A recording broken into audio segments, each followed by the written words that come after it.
ರಾಜ್ಯದಲ್ಲಿ ಎರಡನೇ ಹಂತದ ಮತದಾನ ಅಂತೂ ಸಾಗ್ತಾ ಇದೆ. ಬಿರುಸಿನಿಂದ ನಡೀತಾ ಇರುವಂಥದ್ದು. ಬೆಳಗ್ಗೆ 7 ಗಂಟೆಯಿಂದ ಸಂಜೆ 6 ಗಂಟೆಯ ತನಕ ಮತದಾನ ಮಾಡೋದಕ್ಕೆ ಅವಕಾಶ ಇರುತ್ತೆ.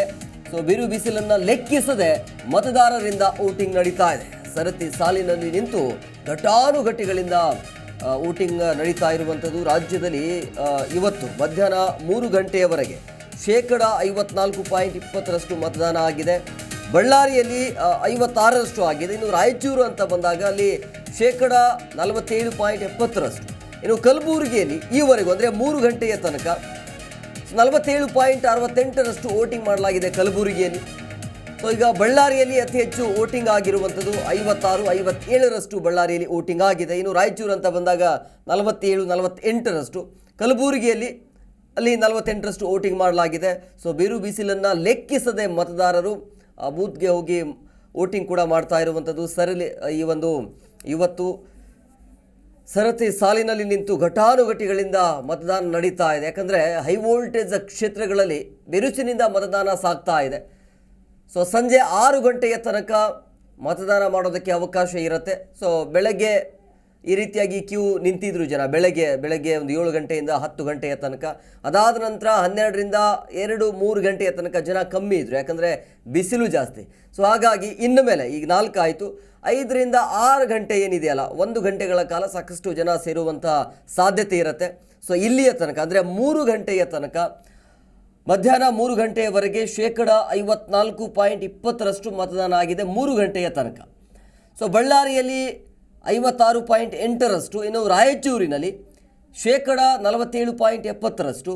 ಇನ್ನು ಕಲಬುರಗಿಯಲ್ಲಿ 3 ಗಂಟೆಯ ತನಕ ಅಲ್ಲಿ 47.68, ಅಂದರೆ ಹತ್ತತ್ರ 48% ಮತದಾನ ಆಗಿದೆ ಮಧ್ಯಾಹ್ನ ತನಕ. ಅಂದರೆ ಹತ್ರ ಬರ್ತಾ ಇದೆ. ಇನ್ನು ಈಗ 4 ಗಂಟೆ, ಇನ್ನು 2 ಗಂಟೆಯ ಸಮಯ ಇದೆ. ಸೊ ಇನ್ನು ಸಮಯ ಇರುವಂಥ ಹಿನ್ನೆಲೆಯಲ್ಲಿ ಯಾರೆಲ್ಲ ವೋಟಿಂಗ್ ಮಾಡಿಲ್ಲ, ಸೊ ಎಲ್ಲರೂ ಕೂಡ ಹೋಗಿ ನಿಮ್ಮ ಹಕ್ಕನ್ನು, ನಿಮ್ಮ ಮತವನ್ನು ಚಲಾಯಿಸಿ. ಯಾಕಂದರೆ ನಿಮಗೆ ಒಂದು ಒಳ್ಳೆಯ ಅವಕಾಶ ಇದು. ಸೊ ನಿಮ್ಮ ಹಕ್ಕನ್ನು ಚಲಾಯಿಸೋದಕ್ಕೆ, ಜೊತೆಗೆ ದೇಶವನ್ನು ಸುಭದ್ರವಾಗಿ ಇಡೋದಕ್ಕೆ, ಅಥವಾ ಸುಭದ್ರವಾಗಿ ಇಡಬೇಕು ಅಂತಂದರೆ ಎಂಥ ನಾಯಕ ಬೇಕು ಅನ್ನೋದ್ರ ಬಗ್ಗೆ ನಿಮಗೆ ಗೊತ್ತಿರುವಂಥ ವಿಚಾರ. ಸೊ ಹಾಗಾಗಿ ದೇಶ ಉಳಿಬೇಕು ಅಂತಂದರೆ ಯಾವ ಅಭ್ಯರ್ಥಿಯ ಆಯ್ಕೆ ಇರಬೇಕು ಅನ್ನೋದ್ರ ಕಡೆ ಗಮನ ಕೊಡಬೇಕಾಗತ್ತೆ. ಆ ಕೆಲಸವನ್ನು ಪ್ರತಿಯೊಬ್ಬರೂ ಕೂಡ ಮಾಡಬೇಕು. ಅಂದರೆ ಮತದಾನ ಅನ್ನೋದು ಇದು ನಿಮ್ಮ ಹಕ್ಕು. ಸೊ ನಿಮ್ಮ ಹಕ್ಕನ್ನು ಚಲಾಯಿಸೋದಕ್ಕೆ ಒಂದು ಒಳ್ಳೆಯ ಅವಕಾಶ ಇರುವಂಥದ್ದು. ಎಲ್ಲರೂ ಹೋಗಿ ಮತದಾನವನ್ನು ಚಲಾಯಿಸಿ, ನಿಮ್ಮ ಹಕ್ಕನ್ನು ಚಲಾಯಿಸಿ. ಸೊ ಹಾಗಾಗಿ ಇಲ್ಲಿಯವರೆಗೂ ಅಂದರೆ 3 ಗಂಟೆ, ಈಗ 4 ಗಂಟೆ ಆಗಿದೆ, ಇನ್ನು 2 ಗಂಟೆಗಳ ಕಾಲ ಮಾತ್ರ ಅವಕಾಶ ಇರುತ್ತೆ. ನೋಡಿ, ಈಗ 3 ಗಂಟೆ ಆದರೂ ಕೂಡ 54% ಮಾತ್ರ ವೋಟಿಂಗ್ ಆಗಿದೆ. ಇನ್ನು ಉಳಿದಿರೋದು ಕೇವಲ 2 ಗಂಟೆ. ಸೊ ಇಲ್ಲಿ ಯಾಕೋ ಈ ವೋಟಿಂಗ್ ಶೇರ್ ಕಡಿಮೆ ಆಗುವಂಥ ಎಲ್ಲ ಸಾಧ್ಯತೆ ಕಂಡು ಬರ್ತಾ ಇದೆ. ಮೊದಲ ಹಂತದಲ್ಲಿ ಇದೇ ಸಮಸ್ಯೆ ಆಗಿತ್ತು. ಬಟ್ 2ನೇ ಹಂತದಲ್ಲೂ ಕೂಡ ಜನ ಎಚ್ಚೆತ್ಕೊಳ್ತಿಲ್ವಾ ಅನ್ನುವಂಥ ಪ್ರಶ್ನೆಗಳು ಸಹಜವಾಗಿ ಹುಟ್ಕೊಳ್ತಾ ಇದೆ. ಸೊ ಈಗ ಬಳ್ಳಾರಿಯಲ್ಲಿ ಅತಿ ಹೆಚ್ಚು ವೋಟಿಂಗ್ ಆಗಿದೆ, 56% ಆಗಿದೆ ಇಲ್ಲಿಯ ತನಕ, ಅಂದರೆ 3 ಗಂಟೆಯ ತನಕ. ರಾಯಚೂರಿನಲ್ಲಿ ಪರವಾಗಿಲ್ಲ, 47.48 ತನಕ ಹೋಗಿದೆ. ಸೊ ಕಲಬುರಗಿಯಲ್ಲಿಗೂ ಕೂಡ ಅಲ್ಲಿ 48% ವೋಟಿಂಗ್ ಆಗಿದೆ ಇಲ್ಲಿಯ ತನಕ. ಇನ್ನು ಕೇವಲ ಇರೋದು 2 ಗಂಟೆ ಮಾತ್ರ ನಿಮಗೆ ಅವಕಾಶ, ಅಂದರೆ ಸಮಯ ಇರೋದು. ಸೊ 2 ಗಂಟೆಯಲ್ಲಿ ಇನ್ನು ಏನಿಲ್ಲ ಅಂತಂದ್ರೆ ಒಂದು 90ಕ್ಕಿಂತ ಮೇಲೆ ಹೋಗಬೇಕಾಗತ್ತೆ. ಸೊ ಅದು ಕ್ರಾಸ್ ಆಗುತ್ತಾ ನೋಡಬೇಕು, ಎಲ್ಲೆಲ್ಲಿ ಎಷ್ಟೆಷ್ಟು ವೋಟಿಂಗ್ ಆಗುತ್ತೆ. ಅದು ಸಂಜೆ 6 ಗಂಟೆ ಆದ ನಂತರ ಗೊತ್ತಾಗತ್ತೆ. ಬಟ್ ಇಲ್ಲಿಯ ತನಕ 3 ಗಂಟೆಯ ತನಕ ಆಲ್ಮೋಸ್ಟ್ ಆಲ್ 50, ಅಂದರೆ 54% ವೋಟಿಂಗ್ ಆಗಿದೆ ಅನ್ನೋದು ಈಗ ಮಾಹಿತಿ ಸಿಗ್ತಾ ಇರುವಂಥದ್ದು. ಬಳ್ಳಾರಿಯಲ್ಲಿ ಅತಿ ಹೆಚ್ಚು ವೋಟಿಂಗ್ ಆಗಿದೆ. ಬಳ್ಳಾರಿಯಲ್ಲಿ 3 ಗಂಟೆಯಲ್ಲಿ ಅಂತ ನೋಡಿದಾಗ, ಅಥವಾ 3 ಗಂಟೆಯ ತನಕ ಅಲ್ಲಿ 56-57% ಬಳ್ಳಾರಿಯಲ್ಲಿ ಆಗಿದೆ. ಸೊ ಇನ್ನು ಸಮಯ ಇದೆ. ಸೊ ಘಟಾನುಘಟಿ ಕ್ಷೇತ್ರಗಳಲ್ಲಿ ನಡೀತಾ ಇರುವಂಥ ವೋಟಿಂಗ್ ಇದು. ಸೊ ಯಾರಿಗೆಲ್ಲ ಅವಕಾಶ ಇರುತ್ತೆ ಆ ಕ್ಷೇತ್ರದಲ್ಲಿ ಸೂಕ್ತ ಅಭ್ಯರ್ಥಿ ಯಾರಾಗಬೇಕು, ಜೊತೆಗೆ ದೇಶವನ್ನು ಆಳುವಂಥ ದೇಶದ ಪ್ರಧಾನಿ ಯಾರಾಗಬೇಕು, ಎಲ್ಲವನ್ನ ಅಂಶವನ್ನು ಗಮನದಲ್ಲಿ ಇಟ್ಕೊಂಡು ಎಲ್ಲರೂ ಮತದಾನವನ್ನು ಮಾಡ್ತಾ ಇದ್ದಾರೆ. ಸೊ ನಿಮ್ಮ ಹಕ್ಕನ್ನು ನೀವು ಮಾಡ್ತಾ ಇದ್ದೀರಿ, ನಿಮ್ಮ ಹಕ್ಕನ್ನು ನೀವು ಚಲಾಯಿಸ್ತಾ ಇದ್ದೀರಿ. ಸೊ ಒಂದು ಒಳ್ಳೆಯ ಅವಕಾಶ ಹಾಗಾಗಿ ಮತವನ್ನು ಚಲಾಯಿಸೋದಕ್ಕೆ. ಸೊ ಮಧ್ಯಾಹ್ನ 3 ಗಂಟೆಯವರೆಗೆ ಬೆಳಗಾವಿಯಲ್ಲಿ ಅಲ್ಲಿಯೂ ಕೂಡ ಬರದಿಂದ ವೋಟಿಂಗ್ ಸಾಗ್ತಾ ಇರುವಂಥದ್ದು. ಯಾಕೆಂದರೆ ಇಲ್ಲಿ ಹೈ ವೋಲ್ಟೇಜ್ ಕ್ಷೇತ್ರ ಅದು ಬೆಳಗಾವಿ ಅಂತ ಹೇಳಿದಾಗ. ಸೊ ಅಲ್ಲಿ ಅರಬಾವಿ ಅಂಥೇಳಿ 41% ವೋಟಿಂಗ್ ಆಗಿದೆ. ಗೋಕಾಕಲ್ಲಿ 42%. ಇನ್ನು ಬೆಳಗಾವಿ ಉತ್ತರದಲ್ಲಿ 37.97% ಆಗಿದೆ. ಇನ್ನು ಬೆಳಗಾವಿ ದಕ್ಷಿಣದಲ್ಲಿ 39%, ಬೆಳಗಾವಿ ಗ್ರಾಮೀಣದಲ್ಲಿ 44.33%, ಬೈಲಹೊಂಗಲದಲ್ಲಿ 38.75%, ಸೌದತ್ತಿ ಯಲ್ಲಮ್ಮದಲ್ಲಿ 40% ಆಗಿದೆ. ರಾಮದುರ್ಗದಲ್ಲಿ 41% ಮತದಾನ ಆಗಿದೆ ಬೆಳಗಾವಿಯ ಭಾಗದಲ್ಲಿ. ಸೊ ಬೆಳಗಾವಿ ಜಿಲ್ಲೆಯಲ್ಲಿ ಲೋಕಸಭಾ ಚುನಾವಣೆಯ ಅಖಾಡ ಇದೆಯಲ್ಲ, ಇದೆಲ್ಲವನ್ನ ಪ್ರಯತ್ನ ಮಾಡಿದರು. ಯಾರೆಲ್ಲ ನಿದ್ದೆಗೆಟ್ಟು ಪ್ರಚಾರ ಅದು ಇದು ಎಲ್ಲ ಮುಕ್ತಾಯ ಆದ ಮೇಲೆ ಇವತ್ತು ಎಲ್ಲ ಅಭ್ಯರ್ಥಿಗಳ ಭವಿಷ್ಯ ನಿರ್ಧಾರ ಆಗುತ್ತೆ. ಎರಡನೇ ಹಂತದಲ್ಲಿ 227 ಅಭ್ಯರ್ಥಿಗಳಿದ್ದಾರೆ. ಅವರ ಭವಿಷ್ಯ ಸಂಜೆ 6 ಗಂಟೆ ಒಳಗಡೆ ಗೊತ್ತಾಗ್ಬಿಡುತ್ತೆ. ಅಂದರೆ ಅಂತಿಮವಾಗಿ ರಿಸಲ್ಟ್ ಬರೋದು ಅದು ಜೂನ್ 4ಕ್ಕೆ. ಬಟ್ ಇವತ್ತೇನು ಮತವನ್ನು ನೀಡ್ತಾರಲ್ಲ, ಇವತ್ತೇನು ವೋಟಿಂಗ್ ಮಾಡ್ತಾರಲ್ಲ, ಅದೇ ಫೈನಲ್ ಆಗುತ್ತಲ್ವಾ. ಹಾಗಾಗಿ ಸಂಜೆ 6 ಗಂಟೆಯ ತನಕ ಎಲ್ರಿಗೂ ಅವಕಾಶ ಇರುತ್ತೆ. ನೋಡಿ, ದೃಶ್ಯಾವಳಿಯಲ್ಲಿ ಕೂಡ ನೀವು ಗಮನಿಸ್ತಾ ಇದ್ರಿ, ವಯಸ್ಸಾದವರು ಕೂಡ ಹೋಗಿ ಮತಗಟ್ಟೆಗೆ ಹೋಗಿ ಮತವನ್ನು ಮಾಡ್ತಿದ್ದಾರೆ. ಅವರೆಲ್ಲರೂ ಕೂಡ ಪ್ರೇರಣೆ ಆಗ್ತಿದ್ದಾರೆ. ಅಂದರೆ ವಯಸ್ಸಿಲ್ಲ ಅಂತಂದ್ರೂ ಕೂಡ ನೋಡಿ, 100 ವಯಸ್ಸು ದಾಟಿದೆ ಪಾಪ ಅಜ್ಜಿದು, ಆದರೂ ಕೂಡ ಆ ಮತಗಟ್ಟೆಗೆ ಹೋಗಿ ಮತವನ್ನು ಚಲಾಯಿಸ್ತಿದ್ದಾರೆ. ಅಂದರೆ ಬೇರೆಯವರಿಗೆ ಮಾದರಿ ಆಗ್ತಾ ಇದ್ದಾರೆ. ಈ ಮತ ಅಥವಾ ಈ ಹಕ್ಕು ಅನ್ನೋದು ಎಷ್ಟು ಪ್ರಾಮುಖ್ಯತೆ ಕೊಡುತ್ತೆ ಅಂಥೇಳಿ.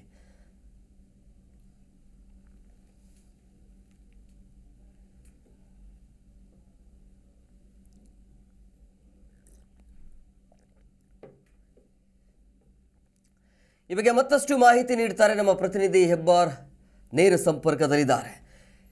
ಜನಾರ್ದನ್, ಈಗ ನೋಡ್ತಾ ಇದ್ದಾರೆ ಇಲ್ಲಿಯ ತನಕ, ಅಂದರೆ 3 ಗಂಟೆ, ಈಗ 4 ಗಂಟೆ ಆಯಿತು, ಇಲ್ಲಿ ತನಕ ಒಂದು 56-57ರಷ್ಟು ಮಾತ್ರ ವೋಟಿಂಗ್ ಆಗಿದೆ. ಹೇಗೆ ಅಂದರೆ ಮೊದಲ ಹಂತದಲ್ಲಿ ಆಗಿರುವಂಥ ಸಮಸ್ಯೆ ಇಲ್ಲಿ ಕಂಡು ಬರ್ತಾ ಇದೆ, ಹೇಗೆ ಅಂಥೇಳಿ?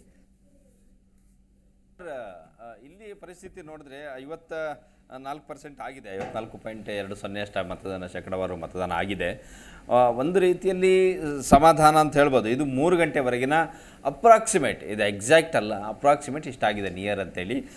ಸರಿಯಾಗಿ ಲೆಕ್ಕಾಚಾರ ತಗೊಂಡ್ರೆ 54 ಅಲ್ಲ, ಇದು ಮೋಸ್ಟ್ಲಿ 56-57ವರೆಗೂ ಕೂಡ ಹೋಗ್ಬೋದು, ಅಷ್ಟು ಮತದಾನ ಆಗಿದೆ. ಇದು ಸಂಜೆ 6 ಗಂಟೆವರೆಗೂ ಕೂಡ ಅವಕಾಶ ಇದೆ. ಆವಾಗ ಲೆಕ್ಕಾಚಾರ ತೆಗೆದುಕೊಂಡ್ರೆ ಬಹುಶಃ ಮೊದಲ ಹಂತದಲ್ಲಿ ನಡೆದಂಥ ಚುನಾವಣೆಗಿಂತನೂ ಈ ಬಾರಿ ಎರಡನೇ ಹಂತದಲ್ಲಿ ನಡೀತಾ ಇರುವಂಥ ಚುನಾವಣೆಯಲ್ಲಿ ಹೆಚ್ಚು ಮತದಾನ ಆಗುವಂಥ ನಿರೀಕ್ಷೆ ಕಂಡುಬರ್ತಾ ಇದೆ. ಈಗ ಸದ್ಯಕ್ಕೆ ಆಗಿರುವಂಥ ಪರ್ಸೆಂಟೇಜನ್ನು ನೋಡಿದ್ರೆ ಬೆಳಗ್ಗೆಂದೂ ಕೂಡ ಪ್ರತಿ 2 ಗಂಟೆಗೊಮ್ಮೆ ಚೆಕ್ ಮಾಡಿದಾಗಲೂ ಕೂಡ ಸಮಾಧಾನಕರ ರೀತಿಯಲ್ಲೇ ಬರ್ತಾ ಇದೆ. ಇನ್ನೂ ಆಗಬೇಕು, ಬಹುಶಃ ಒಂದು 75 ಮೇಲೆ ಪರ್ಸೆಂಟೇಜ್ಗಿಂತ ಜಾಸ್ತಿನೇ ಆಗಬಹುದು ಅಂತ ನಿರೀಕ್ಷೆ ಇದೆ. 75-78ರವರೆಗೂ ಹೋಗ್ಬೋದು ಅಂತ ನಿರೀಕ್ಷೆ ಇದೆ. ಹಾಗೆ ನೋಡಿದ್ರೆ ಮಹಾರಾಷ್ಟ್ರದಲ್ಲಿ ಮೊದಲ ಹಂತ ಚುನಾವಣೆಯಲ್ಲಿ ಸ್ವಲ್ಪ ಕಡಿಮೆ ಇತ್ತು. ಈಗ ಮಹಾರಾಷ್ಟ್ರದಲ್ಲಿ ತೆಗೆದುಕೊಂಡ್ರೆ, ಅಂದರೆ ನಮ್ಮ ಬೇರೆ ಬೇರೆ ಕಡೆಯಲ್ಲೂ ಕೂಡ ದೇಶದಲ್ಲಿ ಬೇರೆ ಬೇರೆ ರಾಜ್ಯದಲ್ಲೂ ಕೂಡ ಮತದಾನ ನಡೀತಾ ಇದೆ. ಅಲ್ಲಲ್ಲೂ ಕೂಡ ಮಹಾರಾಷ್ಟ್ರದಲ್ಲೂ ಕೂಡ 54% ಆಗಿದೆ. ಮಧ್ಯಪ್ರದೇಶದಲ್ಲಿ 54 ಆಗಿದೆ. ಮಹಾರಾಷ್ಟ್ರದಲ್ಲಿ 42 ಆಗಿದೆ, ಕಡಿಮೆ ಆಗಿದೆ ಸ್ವಲ್ಪ. ಕಳೆದ ಬಾರಿನೂ ಕೂಡ ಕಡಿಮೆ ಇತ್ತು. ಉತ್ತರ ಪ್ರದೇಶದಲ್ಲಿ UPಯಲ್ಲಿ ಕೂಡ 46% ಅಷ್ಟೇ ಇದೆ. ಅಲ್ಲಿ ಭಾಳ ನಿರೀಕ್ಷೆ ಇದೆ. ಯಾಕಂದರೆ ಅತ್ಯಂತ ಹೆಚ್ಚು ನಿರೀಕ್ಷೆ ಇರುವಂತಹ ಕ್ಷೇತ್ರ ಯಾವುದೇ ರಾಜಕೀಯ ಪಕ್ಷಕ್ಕೆ ಎಂ ಕುಮಾರ್ ಉತ್ತರ ಪ್ರದೇಶದಲ್ಲಿ ಅತಿ ಹೆಚ್ಚು ಸ್ಥಾನಗಳನ್ನು ಪಡ್ಕೋಬೇಕು ಅನ್ನೋಂಥ ನಿರೀಕ್ಷೆ ಇರುತ್ತೆ. ಅಲ್ಲಿ ಅತಿ ಹೆಚ್ಚು ವೋಟ್ ಆಗಬೇಕು, ಹೆಚ್ಚು ಸ್ಥಾನಗಳನ್ನು ಪಡ್ಕೋಬೇಕು. ಅಲ್ಲಿ ಯಾರು ಹೆಚ್ಚು ಸ್ಥಾನಗಳನ್ನು ಪಡ್ಕೊಳ್ತಾರೋ ಅವರಿಗೆ ಲೋಕಸಭೆಯಲ್ಲಿ ಅಧಿಕಾರ ಹಿಡಿಲಿಕ್ಕೆ ಹೆಚ್ಚಿನ ಅವಕಾಶ ಆಗುತ್ತೆ ಅನ್ನೋಂಥ ಒಂದು ವಾಡಿಕೆ ಮೊದಲಿಂದನೂ ಕೂಡ ಇದೆ. ಯಾಕಂದರೆ ಅತಿ ಹೆಚ್ಚು ಸ್ಥಾನಗಳಲ್ಲಿ UPಯಲ್ಲಿ ಇರುವಂಥದ್ದು. ಇನ್ನು ವೆಸ್ಟ್ ಬೆಂಗಾಲಲ್ಲಿ 63% ಆಗಿದೆ, ಚೆನ್ನಾಗಿ ಪರ್ಸೆಂಟೇಜ್ ಆಗ್ತಾ ಇದೆ. ಅಸ್ಸಾಂನಲ್ಲೂ ಕೂಡ 63% ವೋಟ್ ಆಗಿದೆ. ಬಿಹಾರದಲ್ಲಿ ಕಡಿಮೆ ಇದೆ, 46% ಅಷ್ಟೇ ಇದೆ. ಮೊದಲನೇದಲ್ಲೂ ಕೂಡ ಅಲ್ಲಿ ತೀರಾ ಕಡಿಮೆ ಮತದಾನ ಆಗ್ತಾಯಿತ್ತು, ಈಗಲೂ ಕೂಡ ಕಡಿಮೆನೇ ಆಗಿದೆ. ಛತ್ತೀಸ್ಗಢದಲ್ಲಿ 58% ಆಗಿದೆ, ಕರ್ನಾಟಕಕ್ಕಿಂತಲೂ ಕೂಡ ಸ್ವಲ್ಪ ಜಾಸ್ತಿನೇ ಆಗಿದೆ, ಅಲ್ಲಿ ಚೆನ್ನಾಗಾಗಿದೆ. ಆಮೇಲೆ ದಿಯು ದಮನ್ದಲ್ಲಿ 52% ಆಗಿದೆ. ಗೋವಾದಲ್ಲಿ 61% ಆಗಿದೆ, ಅಲ್ಲಿ ಕೂಡ ಚಿಕ್ಕ ರಾಜ್ಯ ಆದರೂ ಕೂಡ ಪರ್ಸೆಂಟೇಜ್ ಚೆನ್ನಾಗಿ ಆಗಿದೆ. ಗುಜರಾತಲ್ಲಿ ನಿರೀಕ್ಷೆ ಇದೆ, ಇದು ಇರುವಂಥ ಕ್ಷೇತ್ರ ಒಂದು ಗುಜರಾತ್ ಅಂದ ತಕ್ಷಣ ನಮ್ಮ ದೇಶದಲ್ಲಿ ಚುನಾವಣೆ ನಡೆಯುವ ಸಂದರ್ಭದಲ್ಲಿ ಅಥವಾ ಯಾವುದೇ ಸಂದರ್ಭದಲ್ಲಿ ಒಂದು ಎಲ್ಲರೂ ಕೂಡ ಕಿವಿ ಅರಳತ್ತೆ, ಏನಾಗ್ತಾ ಇದೆ ಅಲ್ಲಿ ಅಂತೇಳಿ. ಅಂಥ ಒಂದು ರಾಜ್ಯದಲ್ಲಿ ಕೂಡ ಕೇವಲ 47% ಮಾತ್ರ ಈವರೆಗೆ, ಅಂದರೆ 3 ಗಂಟೆಯವರೆಗಿನ ಮತದಾನದ ಒಂದು ಸರಾಸರಿ ಇದು ಎಷ್ಟು ಆಗಿದೆ. ಇನ್ನು ಕರ್ನಾಟಕದಲ್ಲಿ ಬೇರೆ ಬೇರೆ ಕ್ಷೇತ್ರಗಳ ಬಗ್ಗೆ ನೋಡ್ತಾ ಹೋದರೆ, ಅಂದರೆ ಬಾಗಲಕೋಟ ಇಲ್ಲೆಲ್ಲ ನೋಡ್ತಾ ಹೋದರೆ 14 ಲೋಕಸಭಾ ಕ್ಷೇತ್ರಗಳ ಪೈಕಿಯಲ್ಲಿ ಬಾಗಲಕೋಟೆಯಲ್ಲಿ 54.95 ಅಂದರೆ ಸುಮಾರು 55% ವೋಟ್ ಆಗಿದೆ ಹೆಮ್ಕುಮಾರ್.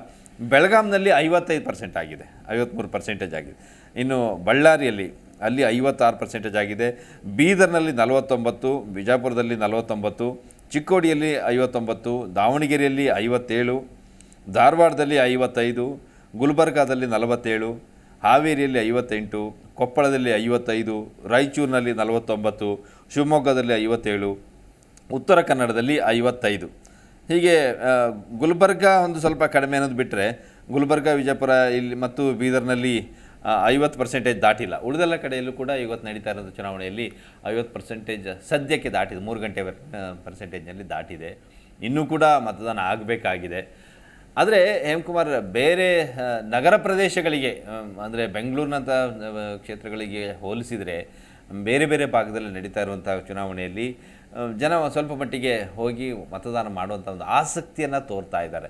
ಈಗ ಮಧ್ಯಾಹ್ನದ ಟೈಮ್ ಇದೆಯಲ್ಲ, 1 ಗಂಟೆಯಿಂದ 3 ಗಂಟೆ ಟೈಮ್ನಲ್ಲಿ ಸ್ವಲ್ಪ ಕಡಿಮೆನೇ ಮತದಾನ ಪರ್ಸೆಂಟೇಜ್ ಆಗೋದು ಕಡಿಮೆನೇ. ಅತಿಯಾದ ಬಿಸಿಲಿದೆ, ಹೊರಗಡೆ ಹೋಗ್ಲಿಕ್ಕೆ ಸಾಧ್ಯ ಆಗ್ತಾ ಇಲ್ಲ. ಅದರಲ್ಲೂ ಉತ್ತರ ಕರ್ನಾಟಕ ಭಾಗದಲ್ಲಿ ಧಗೆಯನ್ನು ತಡ್ಕೊಳ್ಳಿಕ್ಕೆ ಸಾಧ್ಯ ಆಗ್ತಾ ಇಲ್ಲ, ಅಷ್ಟೊಂದು ಬಿಸಿಲಿದೆ. ಆದಾಗ್ಯೂ ಜನ ಬಂದು ವೋಟ್ ಮಾಡ್ತಾ ಇದ್ದಾರೆ. ಇನ್ನು ನಂತರದಲ್ಲಿ ಅಂದರೆ 3 ರಿಂದ 6 ಗಂಟೆ ಸಂದರ್ಭದಲ್ಲಿ, 4 ಅಥವಾ 5 ಗಂಟೆ ಆ ವೇಳೆಯಲ್ಲಿ ಹೆಚ್ಚಿನ ಮತದಾನ ಆಗುವಂಥ ಒಂದು ಸಾಧ್ಯತೆ ಇದೆ. ಸ್ವಲ್ಪ ಸೂರ್ಯನ ಶಾಖ ಕಡಿಮೆ ಆದ ಮೇಲೆ ಜನ ಬಂದು ಮತದಾನ ಮಾಡ್ಬೋದು.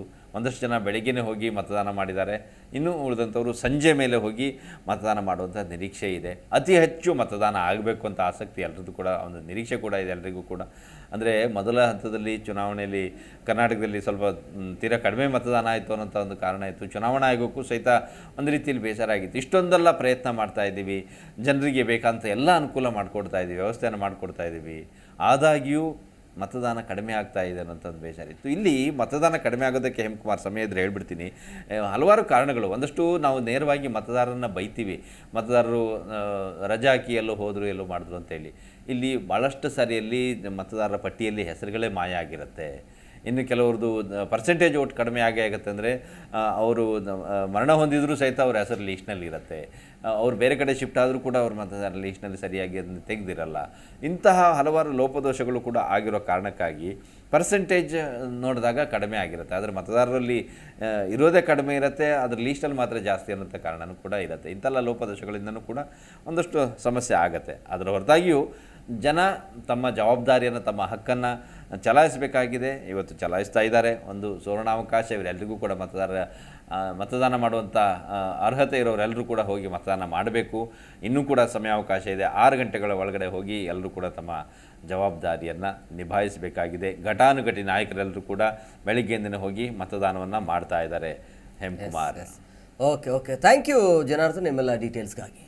ನೋಡಿ, ಇನ್ನು 2 ಗಂಟೆಗಳ ಕಾಲ ಅವಕಾಶ ಇದೆ. 3 ಗಂಟೆಯ ತನಕ 54ರಷ್ಟು ವೋಟಿಂಗ್ ಆಗಿದೆ. ಸೊ ಇದು ಮೊದಲೇ ಹಂತದಕ್ಕಿಂತ ಹಂತವನ್ನು ನೋಡಿದಾಗ ಈ ಬಾರಿ ವೋಟಿಂಗ್ ಶೇರ್ ಚೆನ್ನಾಗಿ ಆಗುವಂಥ ಎಲ್ಲ ಸಾಧ್ಯತೆ ಕಂಡು ಬರ್ತಾ ಇದೆ. ಯಾಕಂದರೆ ಇನ್ಮೇಲೆ ಜಾಸ್ತಿ ಆಗುತ್ತೆ. ಯಾಕಂದರೆ ಬೆಳಗ್ಗೆಯಿಂದ ಬಿಸಿಲು ಇರುತ್ತೆ, ಬಟ್ ಇನ್ಮೇಲೆ ವೋಟಿಂಗ್ ಜಾಸ್ತಿ ಆಗ್ಬೋದು.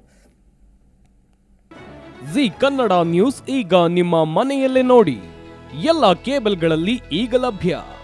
ಸನ್ Direct 292, Jio TV 1334, U digital 162, SITI cable 51, GTPL 17, Abhishek cables 821, Rockline telecommunication 51, Shri Basaveshwara number 60, Vinayaka digital number 53, in digital number 896ರಲ್ಲಿ. ನಿಮ್ಮಿಸ್ತದ ಜಿ ಕನ್ನಡ ನ್ಯೂಸ್ ನೋಡಿ ಆನಂದಿಸಿ.